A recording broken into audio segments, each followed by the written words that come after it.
سارے اگے کے پلیز سارے اگے کے دیگر صلوات پڑھیں اللہم صلی علی محمد وآلِ محمد بسم اللہ خوشنودی کے لیے آواز بلند صلوات پڑھیں اللہم صلی علی محمد وآلِ محمد آواز تھوڑی اگر بڑھا دیں دیگر صلوات پڑھیں اللہم صلی علی محمد وآلِ محمد اپنی آواز بڑھا دیں اپنے مرحومین کو شامل کرتے ہوئے شہدائے ملت کو شامل کرتے ہوئے ایک مرتبہ سورۃ الفاتحہ بسم اللہ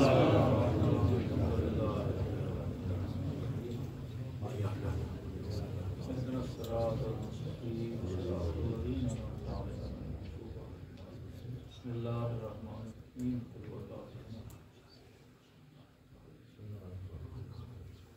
ربنا تقبل منا انك انت السميع العليم صلوات پڑھیں محمد اللہم صلی علی محمد وآلِ محمد بسم اللہ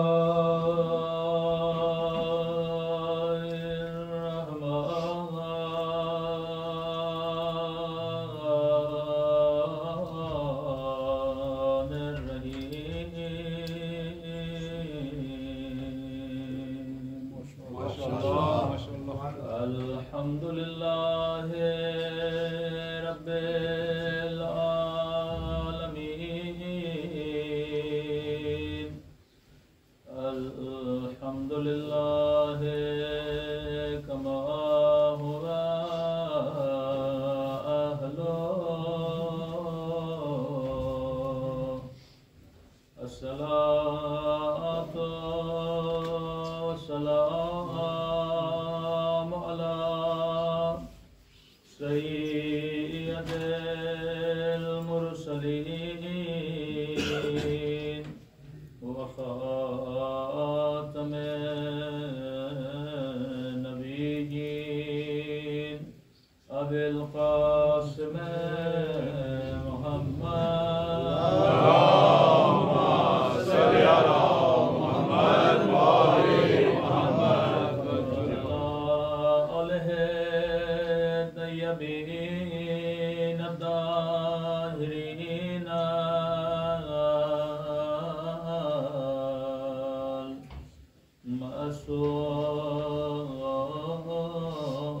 المعصومین سب کے دعا امام سما اللہم کل ولیک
رب اشرح لي صدري ويسر لي امري واحلل عقدة من لساني يفقهوا قولي اما بعد فقد قال سبحانه وتعالى قل لا اسالكم عليه اجرا الا المودة في القربى صلوات پڑھیں محمد اللہم صلی علی محمد وآلِ محمد دعا ہے پروردگار عالم ہم سب کی عبادتوں کو اپنی بارگاہ عالی میں قبول فرمائے اور جس مقصد زندگی کو لے کر ان محافل میں شرکت کرتے ہیں خدا ان مقاصد میں بھی ہم سب کو کامیابیاں نصیب۔ فرق انسان اور فرق حیوان یہی ہے کہ حیوان کا کوئی مقصد نہیں ہوتا اور انسان کا کوئی مقصد ہوتا ہے۔ انسان کسی نہ کسی مقصد کے تحت ایک جگہ پہ جمع ہوتا ہے تو ہمارا جمع ہونا بتا رہا ہے کہ ہم مقام انسانیت پر پائے ہیں۔ سبحان اللہ، ماشاءاللہ ماشاءاللہ۔ دوسرا فرق انسان اور حیوان یہ ہے کہ عام محبتیں رکھنا یہ ضرورت حیوانی ہے، کہ مثلاً بیٹے سے محبت، بیوی سے محبت، اپنے وجود سے محبت، یہ ایک نیچرل محبت ہے۔ اس میں آپ کو کوئی زحمت نہیں کرنی پڑتی، اس میں آپ کو کوئی محنت نہیں کرنی پڑتی۔ ایک حیوان بھی اپنی اولاد سے محبت کرتا ہے، انسان بھی اپنی اولاد سے محبت کرتا ہے، یہ ایک نیچرل محبت ہے۔ اپنے بچے کے لیے محنت کرنا یہ نیچرل ہے، اپنے وجود کے لیے محنت کرنا یہ نیچرل ہے، اپنے بدن کے لیے کھانے اور پینے کی تلاش میں نکلنا یہ نیچرل ہے، اپنے وجود پہ مال خرچ کرنا یہ نیچرل ہے۔ لیکن اس سرحد حیوانیت سے سرحد انسانیت پر انسان تب آتا ہے جب غیر کی محبت کو قربان کرنا۔ اس سرحد حیوانیت سے نکل کر میدان انسانیت میں تب آتا ہے جب اپنا بچہ کسی کی محبت کو قربان کر دیتا ہے، جب اپنا بدن کسی کی محبت کو قربان کر دیتا ہے۔ دیکھیے، اگر ایک ماں سے 2 بچے پیدا ہوں تو نیچرل ہے کہ اگر آپ سوتیلے بھائی ہیں، مائیں الگ الگ ہیں تو دونوں ایک باپ سے، لیکن آپ کی ماں سے آپ کا ایک بھائی ہے اور سوتیلی مائی سے دوسرا بھائی ہے، تو محبت زیادہ کس کے ساتھ ہوتی ہے؟ جو ایک ماں سے پیدا ہوا ہے اس سے زیادہ محبت ہوتی ہے۔ لیکن کربلا میں عباس نے اس فلسفے کو بدل کے بتایا،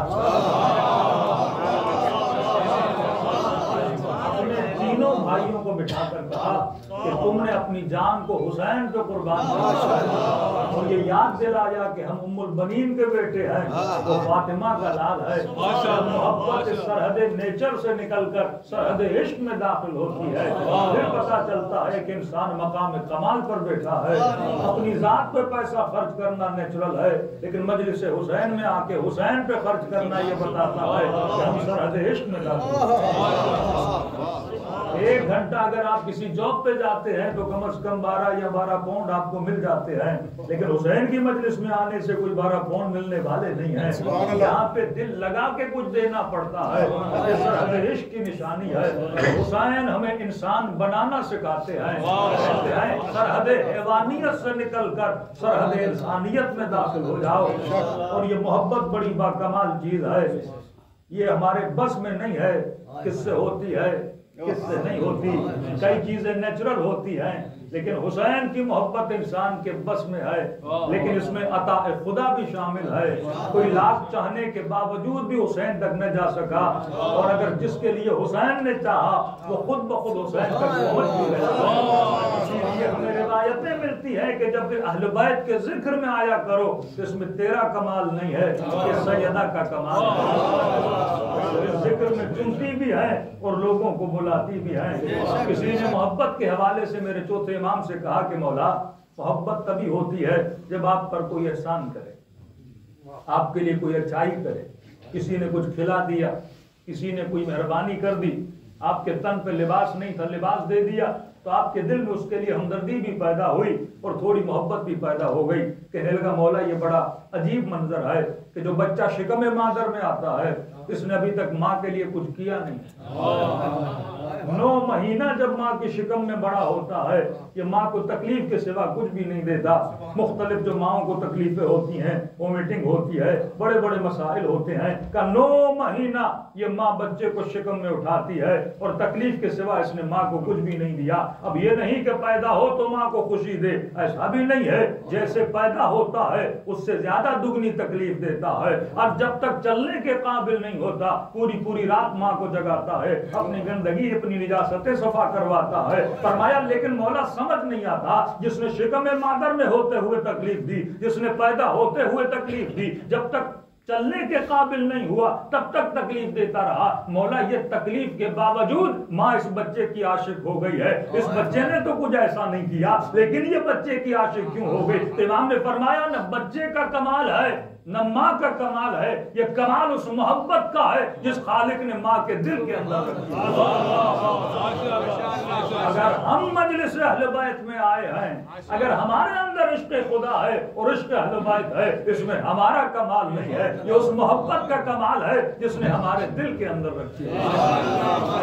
ایک چیز سمجھنا ضروری ہے، اگر پانی کا گلاس ہو تو مہربانی ہوگی صلوات پڑھے محمد۔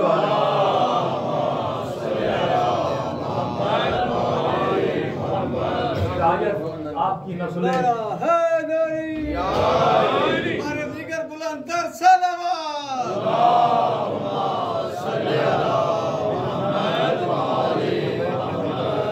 شاید آپ کی نسلیں، آپ کے بچے یا آپ کی ازواج آپ سے سوال کریں کہ جناب مجلس میں کیوں لے کر آئے ہو، محفل میں کیوں لے کر آئے ہو؟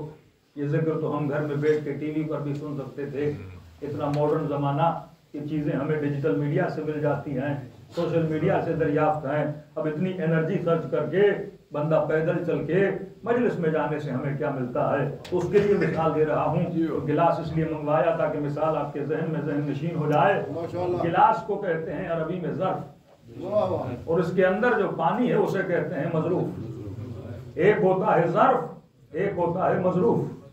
مظروف وہ چیز جو اس کے اندر ڈالی جاتی ہے، ظرف جو اس چیز کو حامل ہوتا ہے۔ اب سوال یہ ہے کہ محبتوں کا ظرف کیا ہے؟ ہمارے وجود میں وہ ظرف کیا ہے جس کے اندر محبتیں جاتی ہیں؟ مظروف وہ محبت ہے جو ظرف کے اندر جاتی ہے۔ فرمایا ظرف ہے فؤاد، ظرف ہے قلب، اردو میں کہیں تو ظرف ہے دل۔ یہ دل ظرف ہے، اور دل ایک ہی چیز کو اٹھاتا ہے، وہ محبتوں کو اٹھاتا ہے۔ اور جس طرح کہ پوری دنیا کعبے کا طواف کرتی ہے، کعبے کا طواف کرتی ہے، اسی طرح تمہارے وجود کی ساری انرجیاں جس کا طواف کرتی ہے وہ تمہارا قلب ہے۔ دل میں محبت آئی، تم نے اس محبت کا طواف کرنا شروع کر دیا۔ بیٹے کی محبت آئی، صبح سے شام تک اس کے لیے کمانا شروع کر دیا۔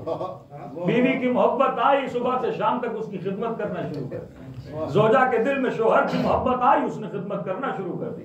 اولاد کے دل میں ماں باپ کی محبت آئی، خدمت کرنا شروع کر دی۔ اور کسی نے تو یہاں تک کہہ دیا کہ مولانا نئی نئی گاڑی خریدی، اور کسی بدبخت نے چابی سے گاڑی پہ اسکریچ لگا دیا۔ جب اسکریچ کو دیکھا تو ایسے لگا یہ گاڑی پہ نہیں، یہ میٹل پہ نہیں، یہ میرے وجود پہ لگا ہوا ہے۔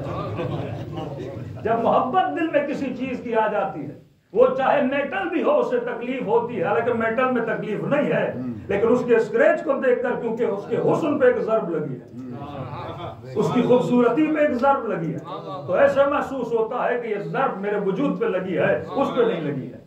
یہ محبتیں ہیں جو انسان کو خوش کرتی ہیں، یہ محبتیں ہیں جو انسان کو غمگین کرتی ہیں۔ یہاں بیٹا پیدا ہوا، بیٹے کی محبت آئی، اب بیٹے کی محبت آئی تو اس کے چھن جانے کا ڈر بھی ساتھ میں آ گیا۔ جب محبت آ جاتی ہے تو اس کے جانے کا ڈر بھی وجود میں آ جاتا ہے۔ بیوی سے بے تحاشا محبت، اور اگر یورپ میں رہے تو دن بدن ڈر کرتا رہے کہ جب چاہے گی طلاق لے کے چلی جائے، میں کچھ کر ہی نہیں سکتا۔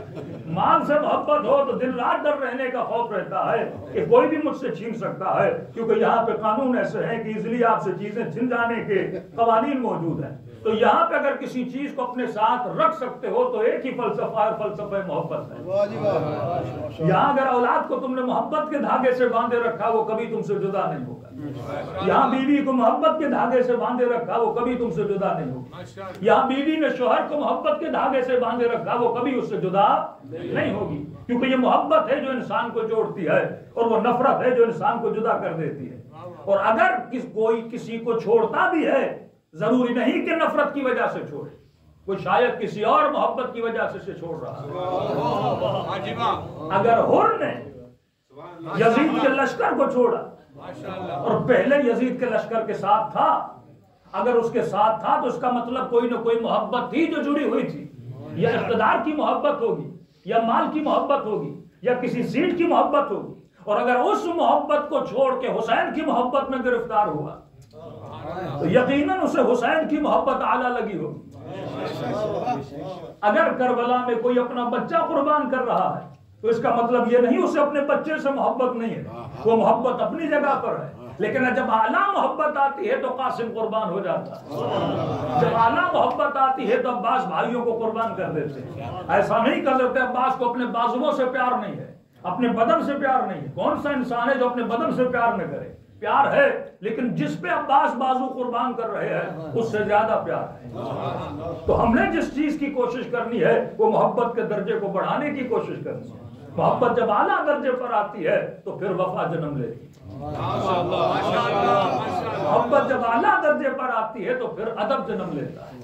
باپ کی محبت ہوگی تو ادب ہوگا، شوہر کی محبت ہوگی تو ادب ہوگا، ماں کی محبت ہوگی تو ادب ہوگا، عالم کی محبت ہوگی تو ادب ہوگا، حسین کی محبت ہوگی تو ادب ہوگا۔ اور محبت جتنی زیادہ تو صرف حسین کا ادب نہیں، حسین کی زری کا بھی ادب ہے، عباس کے علم کا بھی ادب ہے۔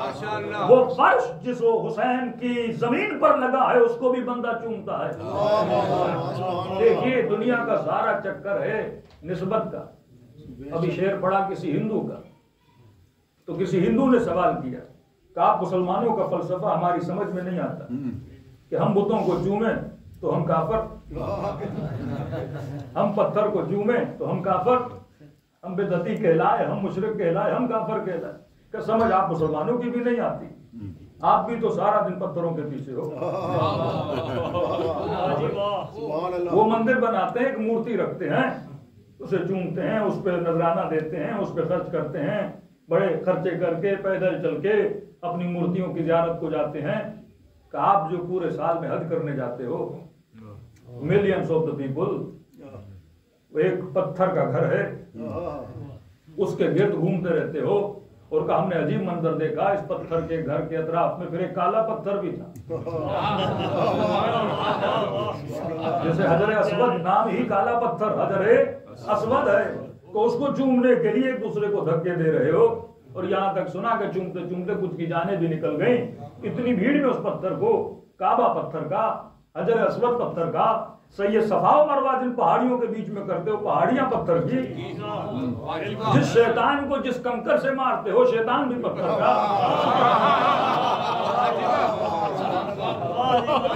کنکریاں بھی پتھر کی، جس گھر کو خدا کا گھر مانتے ہو وہ پتھر کا، شیطان پتھر کا، سید صفا و مروہ پتھر کے درمیان، نبی کا جب غار دیکھنے جاتے ہو وہ پتھر کا، کہ تمہارے ہونٹ پتھر سے ہٹتے ہی نہیں، طواف پتھر کا، واپس آؤ تو پتھر کا، اور کا پھر شیعوں کو دیکھا تو 40 پہ عجیب منظر نظر آیا۔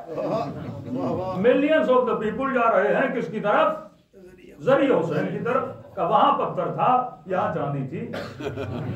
یہ بھی تو ایک پتھر کا قسم ہے، کوئی چاندی کو چوم رہا ہے، کوئی دروازوں کو چوم رہا ہے، کوئی گنبد حسین کو دیکھ کے دعائیں کر رہا ہے، کہ کسی نہ کسی طرح تم بھی تو پتھروں میں پھنسے ہوئے ہو، ہم بھی پتھر کے بنے ہوئے پتھروں کو چوم رہے ہیں۔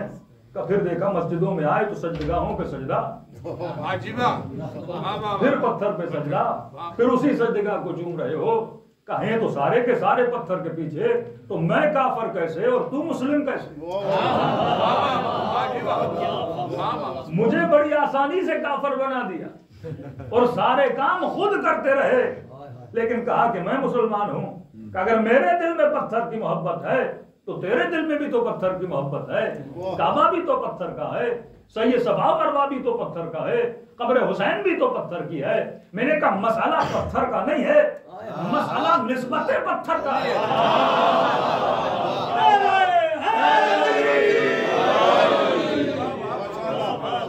نسبت اگر عاقلانہ ہو تو طواف جائز ہو جاتا، نسبت اگر غیر عاقلانہ ہو، تم نے جس کا پتھر بنایا ہے وہ کوئی رام ہے، تم نے جس کا پتھر بنایا ہے اس کا وجود حقیقی نہیں ہے، لیکن ہم جس کی عبادت کر رہے ہیں ہم پتھر کی عبادت پتھر کی وجہ سے نہیں کر رہے، جو خالق پتھر ہے اس کی محبت میں طواف کرنے آتے ہیں، ورنہ یہی چاندی، یہی سونا، یہی ڈائمنڈ تو انہی بازاروں میں مل جاتے ہیں، انہیں تو کوئی چومتا نہیں ہے۔ ہم کربلا کی زری کو کیوں چومتے ہیں؟ کیونکہ زری کی نسبت حسین سے پائی جاتی ہے۔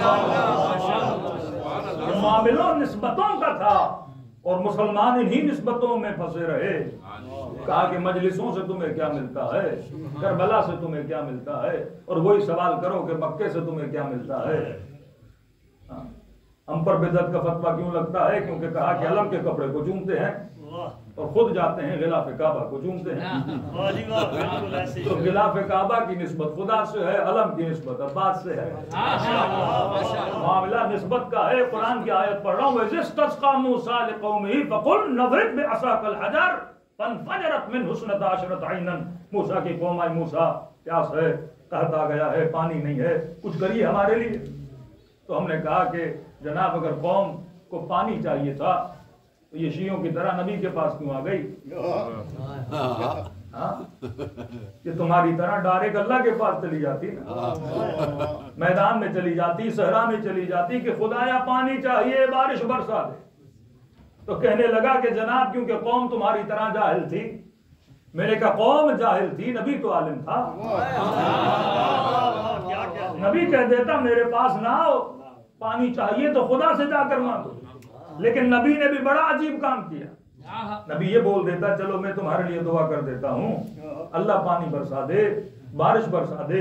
نبی نے یہ بھی نہیں کیا، خود بھی کچھ نہیں کیا، بلکہ جو ہاتھ میں لکڑی تھی کہا فضرب بعصاک الحجر، موسیٰ لکڑی کو پتھر پر مار. اور یہ عدد بڑا پیارا عدد ہے، من حسنۃ عشرۃ عینا. یہاں لکڑی کا پتھر پہ لگنا تھا، اللہ نے 3 چشمے نہیں 12 جاری کہا میں جب بھی فیض دیتا ہوں تو 12 کے نام سے دیتا ہوں، میں جب بھی کرم کرتا ہوں تو 12 کے نام سے کرتا ہوں. اور میں 12 چشمے جاری ہو گئے. اب سوال یہ ہے پروردگارا، نہ خدا نے ڈارے خود دیا، نہ اپنے موسیٰ کو کہا کہ اپنا ہاتھ مارو، نہ اپنے موسیٰ کو کہا کہ اپنا پاؤں مارو. تو سوال تو بنتا ہے کہ مفتی صاحب کیا حضرت موسیٰ کے قدموں میں اسماعیل کے قدموں جتنی طاقت نہیں تھی؟ اسماعیل نے جب ایریا رگڑی تو پانی نکل آیا، موسیٰ بھی اپنا پاؤں مارتے تو پانی نکل آتا. لیکن یہ نہیں کہا، بلکہ کہا کہ لکڑی مارو. اب سوال یہ ہے اس لکڑی میں اتنی طاقت ہے کہ چشمے جاری کر رہی ہے. کیا لکڑی میں موسیٰ کے ہاتھوں سے زیادہ طاقت ہے؟ کیا لکڑی میں موسیٰ کے قدموں سے زیادہ طاقت ہے؟ فرمایا لکڑی کی طرف نہ دیکھو، یہ دیکھو لکڑی کس کے ہاتھ میں ہے، لکڑی کی نسبت کس کے ساتھ ہے. اگر یہ لکڑی زمین پر پڑی رہتی تو معجزے نہ دکھلاتی، جب یہ لکڑی موسیٰ کے ہاتھ میں آئی تو معجزے دکھلائی. تو یہ کمال ید نبوت ہے کہ جب لکڑی کو لگتا ہے تو معجزے دکھلا دیتی ہے. تو میں کہتا ہوں علم کا کپڑا عام کپڑا ہے، علم کی لکڑی عام لکڑی ہے، لیکن جب نسبت عباس سے ہو جاتی ہے تو معجزے دکھلا دیتی ہے.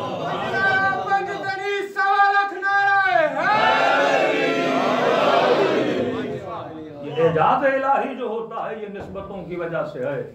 ابھی میں 4-5 دن لندن میں پروگرامز تھے بستان زہرا میں، تو ایک مومن ملا. کیونکہ کچھ معجزے تو ایسے ہیں جو تاریخ کے معجزے ہیں جو ہم نے دیکھے نہیں، ہم نے صرف سنے ہیں. لیکن کچھ معجزے ایسے ہیں جو حاضر حی و حاضر بندے موجود ہیں جن سے آپ مل سکتے ہیں کہ میڈیکل میں ایک میریکل ہے ایسے لوگوں کا ٹھیک ہو جانا کہ جن کو ڈاکٹرز نے جواب دے دیا ہے لیکن در عباس سے ان کو جواب نہیں دیا. وہاں سے حاجت روائی ہو جاتی ہے. کہتے مولانا اسی طرح کام کرتے کرتے میں نے کوئی چیز زمین سے اٹھانا چاہی، میں جھکا، اس جھکنے کے نتیجے میں میری کمر میں چک پڑ گئی. اور جب اسکین کروایا تو L4 یا L3 یا L5 کے بیچ میں ڈاکٹرز نے کہا کہ آپ کی ہڈیوں کے درمیان فاصلہ آ گیا ہے، خشک ہو گئی ہیں، ابھی ناممکن ہے کہ آپ کی کمر کبھی سیدھی ہو. کہتے ہیں 3 سال تک میں حالت رکوع میں رہا، اسی حالت میں کھانا، اسی حالت میں پینا. اور اگر بستر پہ کروٹ بدلنی ہوتی تھی تو میں کئی گھنٹے سوچتا تھا کہ کروٹ بدلوں یا نہ بدلوں، کیونکہ اس کے نتیجے میں جو مجھے تکلیف ہوتی تھی اتنا میں چیختا تھا کہ ہمسائے ایمبولنس کو فون کرتے تھے اور میں ٹریٹمنٹ کے لیے جانا پڑتا تھا.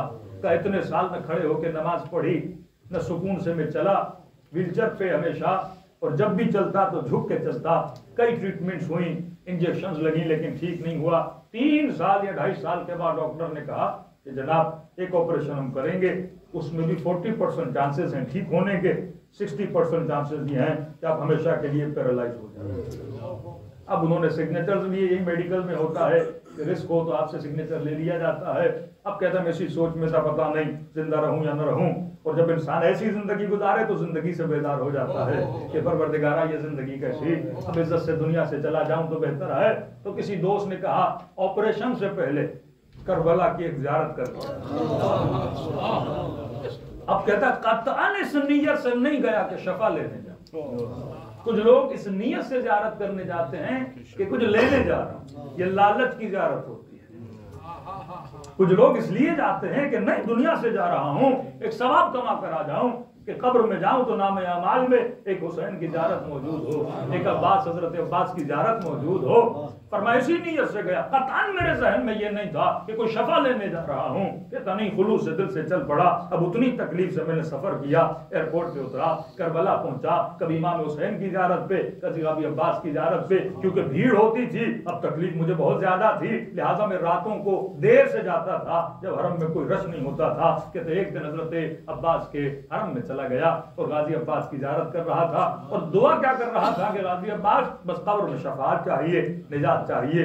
اب پتہ نہیں آپریشن کے بعد زندگی کیسی رہے، ان دعاؤں میں بھی میں نے یہ دعا نہیں کی کہ مجھے شفا چاہیے، میرے لیے شفا یہی تھی کہ جو موت آئے وہ ایمان پر آ جائے، جنت میں آپ کا ساتھ چاہیے، دنیا تو انسان کی ویسے ہی گزر جانی ہے۔ کہتا ایک دن غازی عباس کی زری کو چوم کے واپس پلٹ رہا تھا، کیونکہ ادب کا تقاضا تھا، میں نے کبھی پیٹھ غازی عباس کی طرف نہیں کی تھی، لیکن کہتا وہاں پہ میں دیکھتا تھا عراقی عرب آتے تھے، دوسرے ایرانی آتے تھے، لیکن وہ اتنا ادب اور احترام جتنا پاکستان اور ہند میں پایا جاتا ہے ظاہر اتنا نہیں ہوتا، عقیدت ہمارے یہاں کچھ زیادہ ہے۔ تو کہتا ہے کہ ایک عرب تھا، میں نے دیکھا وہ اپنے بازوؤں کو بھی زری سے مس کر رہا ہے، وہ اپنے بدن کو بھی زری سے مس کر رہا ہے، کبھی ہاتھ لگا کے سینے پہ، کبھی شکم پہ۔ تو میں محسوس کیا کہ جتنے بیمار ہیں وہ اپنے اعضاء کو غازی عباس کی زری سے کیا کرتے ہیں، مس کرتے ہیں۔ اب اس نے دیکھا کہ میں چہرہ غازی کی زری کی طرف ہے اور پیٹھ پچھلے دروازے کی طرف ہے اور ایسے مڑ مڑ کے واپس آ رہا ہوں۔ وہ عرب تھا، قد کا لمبا تھا، پرانا عربی لباس اس نے پہنا ہوا تھا، اور اس نے کہا کہ ظاہر اس طرح کیوں پلٹ رہے ہو؟ میں نے کہا ادب کی خاطر۔ کہ تکلیف کہاں ہے؟ میں نے کہا کمر میں۔ کہ جب تکلیف کمر میں ہے تو کمر کو عباس کی زری سے مس کر۔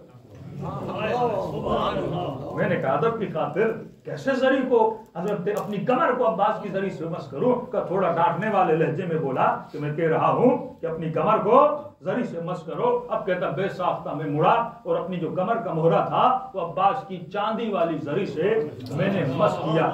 چاندی لفظ زور دے رہا ہوں تو یہی چاندی بیلجیم میں بھی ملتی ہے، اور ایک چاندی عباس کی زری کو لگی ہوئی ہے، اس چاندی کی نسبت عباس سے پائی جاتی ہے۔ کہتے ہیں مولانا جیسے کمر کو میں نے مس کیا قاضی عباس کی زری سے، تو جس طرح بیٹری کا ہلکا سا کرنٹ انسان کے ہاتھ کو لگتا ہے، بالکل ایسا ہلکا سا کرنٹ میرے اس کمر کے مہرے میں لگا، اور کرنٹ کا لگنا تھا اور میری کمر کا سیدھا ہوا۔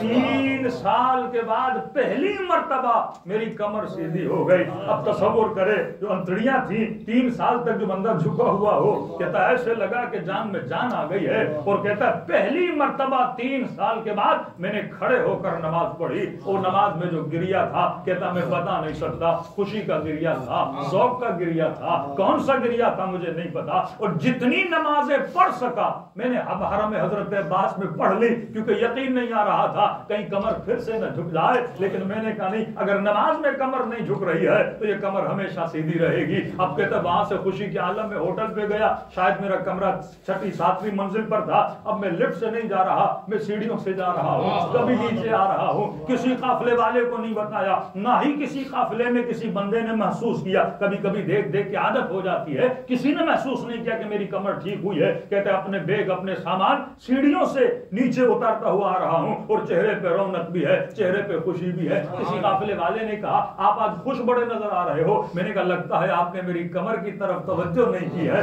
وہ بھی پریشانی کے عالم میں، ارے تیری کمر سیدھی کیسے ہو گئی؟ کہ وہ عباس جو ہر کسی کی حاجت کو روا کرتا ہے، اس نے میری کمر پہ ایک نگاہ کرم کی ہے، اور خدا نے عباس کے صدقے میں مجھے شفا عطا کی ہوئی ہے۔ صلوات پڑھے محمد۔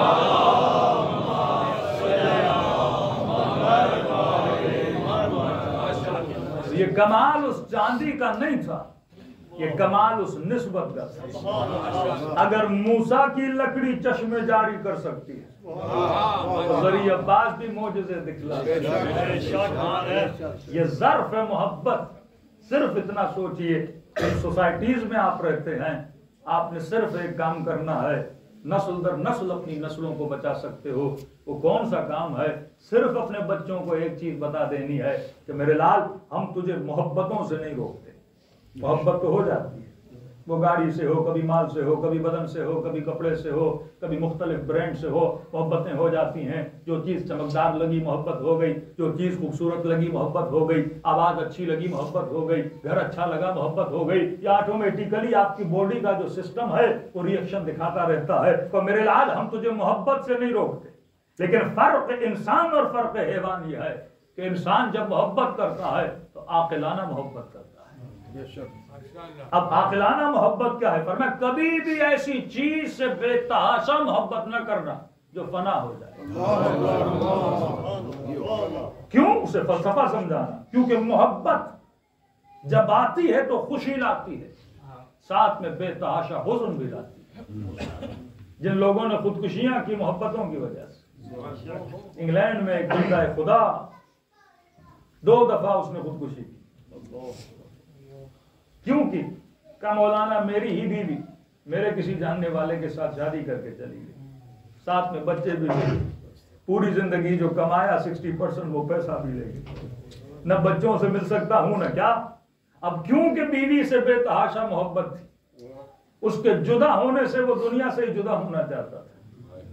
لیکن آؤ کربلا کے میدان، سب کچھ چھن گیا، لیکن کبھی یہ نہیں کہا کہ ہم خودکشی کرنا چاہتے ہیں۔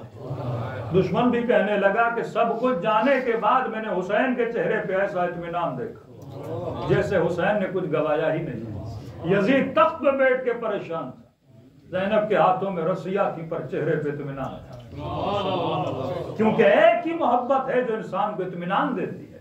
ہم محبت کر بیوی سے، اولاد سے، لیکن یہ محبت اس لیول پہ نہ جائے کہ جب چھن جائے تو تیرے وجود کا سکون تباہ ہو جائے۔ اگر کسی محبت کے جانے پہ تجھے پریشان ہونا چاہیے وہ محبت محمد اور آل محمد۔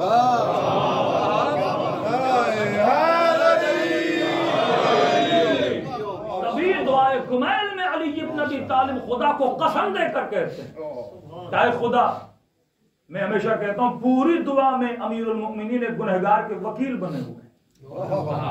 کیا خدا اس نے گناہ کیا شہوت کی وجہ، اس نے گناہ کیا جہالت میں، اس نے گناہ کیا دنیا کی لالچ میں، یعنی وکیل بنے ہوئے ہیں یہ ثابت کرنے کے لیے خدا اس نے گناہ تو کیے ہیں لیکن سارے گناہ جہالت میں کیا ہے، اس نے کوئی بھی گناہ تیری دشمنی میں نہیں کیا، ایک بھی گناہ۔ پھر کہتے ہیں خدا جب تیری دشمنی میں نہیں کیا تو یہ تیرا دوست ہے، اور تم نے خود قرآن میں وعدہ دیا ہے تو جہنم کو دشمنوں سے بھرے گا، دوستوں سے نہیں بھرے گا۔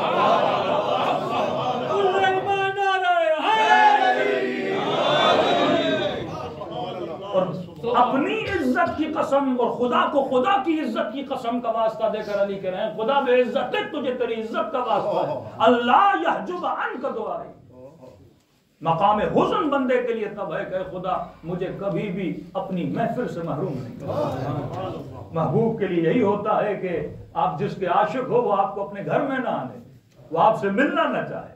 یہ مقام حزن ہے کہ حسین تجھے کربلا نہ بلائے، کہ 3 سال گزر جائیں، وقت بھی تھا، پیسہ بھی تھا، چھٹیاں بھی تھیں، خواہش بھی تھی کربلا جانے کی، لیکن بندہ جا نہ پائے تو لمحے فکر ہے کہ حسین مجھے بلا کیوں نہیں، لمحے فکر ہے کہ وہ مجھے مصلی عبادت پہ کیوں نہیں بلا رہا، میں اس سے اتنا دور کیوں ہو گیا ہوں۔ فرمایا یہ وہ محبت ہے جس میں حزن کرنا چاہیے، نہ اولاد نہ بیوی نہ مال و منال نہ وجود، محبت کرنا وہ نیچرل ہے، آپ کرو نہ کرو آپ کو ہو جائے گی، لیکن اس محبت کو اس لیول پہ نہ لے جانا جس کے چھن جانے سے تیرے وجود میں حزن آ جائے، جس کے چھن جانے سے انسان سوسائڈ کرنے پر مجبور ہو جائے۔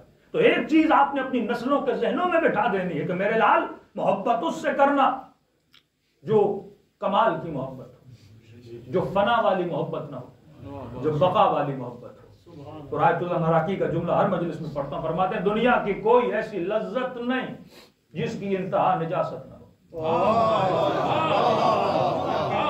دنیا کی کوئی ایسی لذت نہیں جس کی انتہا نجاست نہ ہو۔ یہ پانی پیو گے انتہا نجاست ہے، کھانا کھاؤ گے انتہا نجاست ہے، لذتیں نکالو گے انتہا نجاست ہے۔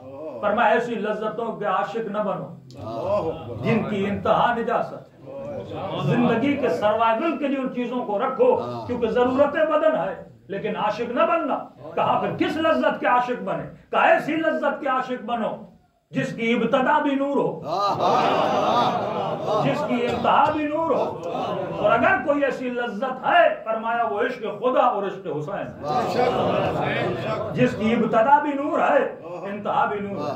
دوسرا فلسفہ جو خدا نے آپ کی وجود کے اندر سرشت کے اندر رکھا ہوا ہے کہ ہر انسان عاشق کمال ہے، ہر انسان پرفیکشن کو پسند کرتا ہے، نقص کو کوئی پسند نہیں کرتا. ہم مال کیوں جمع کرتے ہیں؟ کیونکہ ہمیں لگتا ہے کہ مال کے آنے سے میں پرفیکٹ ہو جاؤں گا. ہم شادی کیوں کرتے ہیں؟ کیونکہ ہمیں لگتا ہے کہ زواج سے میں پرفیکٹ ہو جاؤں گا. اولاد کی خواہش کیوں کرتے ہیں؟ کرتے ہیں کہ اولاد ہوگی تو میں پرفیکٹ ہو جاؤں گا. یعنی دن بدن میں کیا ہونا چاہتا ہوں؟ کامل ہونا چاہتا ہوں. ہر انسان کمال کو پسند کرتا ہے.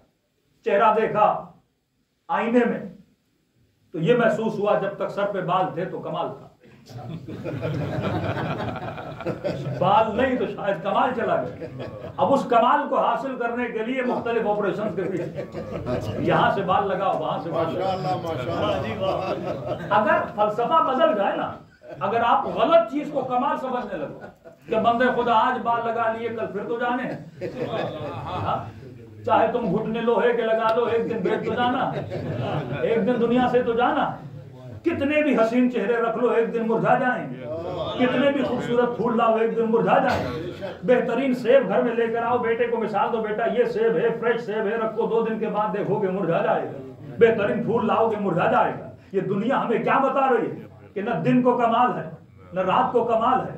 دن میں رات ہو جانا ہے، رات میں دن ہو جانا ہے. نہ کسی موسم کو کمال ہے، نہ سردی ہمیشہ سردی رہے گی، نہ گرمی ہمیشہ گرمی رہے گی. اب ٹائم لائن کا فرق ہے، لیکن ایک نہ ایک دن ہر چیز کو کیا ہو جانا ہے؟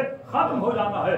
اور اصل ڈپریشن انزائٹی کی وجہ بھی یہی ہے کہ انسان جس چیز کو کمال سمجھ لیتا ہے اس کے جانے سے جب کہ سمجھتا ہے کہ میں بے کمال ہو گیا تو انسان ڈپریشن میں چلا جاتا ہے.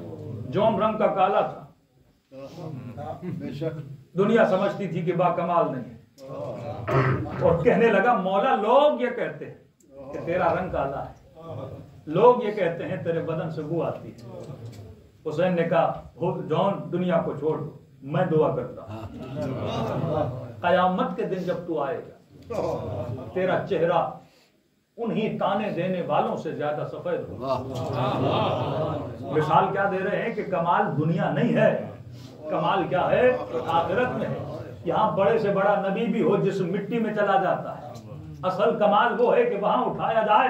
اور کہتے ہیں کہ جب شہادت کربلا کے بعد لاشیں اٹھانے کے لیے آئے تو لوگ کہتے ہیں ہمیں ایک جگہ سے بڑی خوشبو آ رہی ہے، اور جب آگے بڑھے تو یہ بدن کسی اور کا نہیں ہے، جون کا بدن.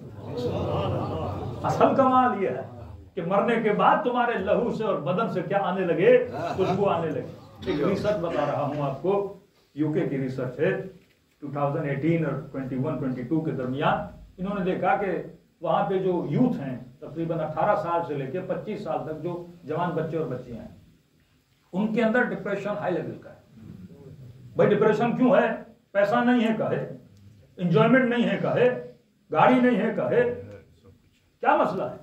سب کچھ ہے لیکن پھر بھی ڈپریشن. ڈپریشن ہو تو پاکستانیوں کو ہو، ڈپریشن ہو تو انڈیا والوں کو ہو، ہمارے ملک میں رہنے والوں کو ہو. تو ان کے پاس کچھ بھی نہیں، وہ خوش ہیں، راتوں کو کرکٹ کھیل رہے ہیں، ہوٹلوں پہ چائے پی رہے ہیں، اور ان کے پاس سب کچھ ہے لیکن پھر بھی ڈپریشن کا شکار ہے. اس کی وجہ کیا ہے؟ مال ہے، دولت ہے، گاڑی ہے، فیسلٹی ہے، سب کچھ حکومت دے رہی ہے. پھر جب ریسرچ کی پتا چلا ڈپریشن کی وجہ ہے انسٹاگرام. ڈپریشن کی وجہ انسٹاگرام. ابھی انسٹاگرام میں ایسا کیا ہے کہ بندے کو ڈپریشن ہو جائے؟ پھر اس میں انہوں نے ریسرچ کہا یہ اکثر خواتین، مائیں بہنیں مجلس میں آئی ہیں ذرا غور سے سنیں، کوئی فیمنسٹ ہے تو وہ نہ سنیں. کہا کہ اکثر خواتین جو انسٹاگرام میں اپنی پکچرز کو اپلوڈ کرتی ہیں ان میں 3-3 4-4 فلٹر لگتے ہیں. کئی مومنین کہتے ہیں مولانا آپ کے ساتھ فوٹو نکلوانا ہے تو وہ کوشش کرتے ہیں کہ فوٹو آئی فون سے نکلے یا فوٹو لیٹرز جو سیمسنگ کا کوئی نوٹ ووٹ ہے اس سے نکلے. موبائل تو موبائل ہے، نہیں مولانا وہ فوٹو اچھا نکلتا ہے، مطلب جناب کو اپنی شکل پسند نہیں، آئی فون جب فلٹر لگائے گا تو اسے اپنا خود بھی اچھا لگے گا، بار بار کہتا ہے یہ پکچر بڑی اچھی آئی ہے، لیکن اپنا چہرہ آئینے میں دیکھے تو شاید اس کو اچھا نہ لگے۔ کہا کہ تین فلٹر لگا کے یہ نوجوان بچیاں بچے اپنے فوٹو انسٹاگرام پہ کیا کرتے ہیں، اپلوڈ کرتے ہیں۔ اب جب 3 طرح کے فلٹر لگتے ہیں تو اسے مزہ آتا ہے اپنے چہرے کو دیکھ، کتنا حسین ہوں میں، کتنی حسین ہوں میں، کتنی خوبصورت ہوں میں۔ اب کہا کہ 24 گھنٹے انہی پکچرز پہ کمنٹ آ رہے ہیں، انہی پکچرز پہ ریویوز آ رہے ہیں، اس بیس پہ وہ خوشی ہو رہی ہے جو بیس فیک ہے، اس بیس پہ خوشی مل رہی ہے جو جھوٹ ہے۔ اب اس جھوٹ کے عیا ہونے سے اسے ڈپریشن ہوتا ہے، اس جھوٹ کے کھل جانے سے اسے ڈپریشن ہوتا ہے۔ اب رات کو موبائل دیکھا تو بڑی خوبصورت، صبح کو اٹھ کے جب آئینے میں چہرہ دیکھا کہا یہ کون ہے، آئینے میں موبائل میں کوئی اور، آئینے میں کوئی اور، کہ اس کی وجہ سے کیا ہو گیا، ڈپریشن ہو گیا۔ اب ان کے ڈپریشن کے خریدار پھر مارکیٹ میں موجود ہیں، جنہوں نے بیوٹی کی دکانیں کھولی ہوئی ہیں، کبھی سوئیوں کے ذریعے، کبھی کریموں کے ذریعے، کبھی بیوٹی آپریشن کے ذریعے سے، یعنی فیک بیوٹی۔ اب کتنا انسان خود کو بیوٹی کرے، کتنا انسان خود کو خوبصورت کرے، کیونکہ حسن کا معیار جب انسان بنانے لگے، کسی نے کہا کہ ہونٹ بڑے ہوں تو خوبصورت، کسی نے کہا کہ گال موٹے ہوں تو خوبصورت ہے، ابھی اپنی باڈی کے پارٹس کو کبھی ادھر کبھی ادھر کرتا رہے۔ اب دنیا میں معیار تو الگ الگ ہو رہا ہے، آج معیار خوبصورتی کا یہ ہے، کل معیار کوئی اور ہوگا، لیکن تا ازل اور ابد تک اگر معیار حسن تھا محبت پروردگار عالم، وہ حسن جو حسن حقیقی ہے۔ کسی نے امام سے پوچھا کہ مولا چہرہ نورانی کروں تو کیا کروں؟ امام نے یہ نہیں کہا کہ فیئر اینڈ لولی لگا لو، کوئی کریم لگا لو، کہا 40 دن خلوص دل سے صبح کی نماز پڑھو، اللہ تیرے چہرے کو کیا کر دے گا، نورانی کر دے گا۔ سادات کے اندر پہلے زمانے میں 3 خوبیاں ہوا کرتی، بنو ہاشم کی پہلے زمانے میں 3 چیزوں میں بنو ہاشم مشہور تھے۔ پہلی چیز کہ بنو ہاشم خوبصورت ہوا کرتے تھے، دوسری چیز بنی ہاشم سخی ہوا کرتے تھے، تیسری چیز بنو ہاشم شجاع ہوا کرتے تھے، ڈرتے نہیں تھے۔ پہلی صفت خوبصورت، جناب عبداللہ چلتے تھے تو مکے کی عورتیں خواہش رکھتی تھی کہ ہماری ان سے شادی ہو، وہ نور جو خدا نے عبداللہ کو دیا وہی نور جناب آمنہ کو دیا۔ رسول جب چلتے تھے تو مکے والے دیکھ کے پھر رک جاتے تھے، ایک انسان اتنا حسین ہو کے کوئی گزرے اور اس کو دیکھے پھر آگے جا کے رک جائے، اور یہ جملے ادا کرتے تھے کہ اس کو دیکھ کے نہیں لگتا یہ بشر ہے بلکہ ملک ہے۔ تصور کریں کہ رسول کتنے خوبصورت ہیں بنو ہاشم میں، اور وہی رسول جب انہوں نے علی کا چہرہ دیکھا کا بدر الدجا، علی کا چہرہ ایسے ہے جیسے 14ویں کا چاند۔ ویسے نمازوں میں مستحب ہے کہ امامے کی تحت الحنک نکال کے نماز پڑھی جائے، لیکن امام حسن کے لیے مشہور ہے وہ چلتے پھرتے تحت الحنک لگاتے ہیں۔ کسی نے کہا حسن نقاب کیوں لگاتے ہیں؟ کہا اتنے حسین ہیں کہیں کسی کی نظر نہ لگے۔ جس گھرانے میں علی جیسے حسین ہو، حسن جیسے حسین ہو، رسول جیسے حسین ہو، اکبر جیسے حسین ہو، تصور کریں یعنی حسن پھیلا ہوا ہے، حسن ظاہری بھی ہے، حسن باطنی بھی ہے۔ اب کسی نے امیر المومنین کو جنگ صفین میں آ کر کہا کہ علی ہم نے تو باہر سنا کہ آپ میدان جنگ میں لڑ رہے ہیں اور دشمن چیخ و پکار کر رہا ہے کہ علی لڑ رہے ہیں، علی لڑ رہے ہیں، لیکن ہم تو دیکھ رہے ہیں کہ آپ تو یہاں بیٹھے ہوئے ہیں۔ امام نے کہا کون ہے جو میری طرح لڑ رہا؟ تو یا علی ضربت بھی آپ کی طرح، آنکھوں میں جلال بھی آپ والا، علی جب بچھاڑ کے حملہ کرتا ہے وہ تیزی بھی آپ والی ہے کہ کسی دشمن کو سنبھلنے کا موقع ہی نہیں دیتا۔ تو امام نے کہا جاؤ اس کے پاس اور کہو کہ علی تجھے بلا رہا ہے، میں دیکھنا چاہتا ہوں یہ کون ہے جو میری طرح لڑ رہا ہے۔ اور اس نے جا کر کہا کہ علی آپ کو جانے والے کو بھی پتا نہیں کہ یہ کون ہے جو علی کی طرح لڑ رہا ہے۔ کہتے ہیں جب یہ جوان خیمے میں آیا چہرہ اتنا سفید اور چاند کی طرح چمک رہا تھا اور آنکھوں میں سرخی تھی، چہرے پہ لالی تھی، پسینے سے شل تھا اور چہرے پہ کالے بال جب اس کے نظر آئے اور علی نے کہا کہ نقاب ہٹاؤ، اور جب اس نے نقاب ہٹائی تو علی نے کہا یہ قبر ہے بنی ہاشم۔ با وفا با وفا یا عباس یا عباس با وفا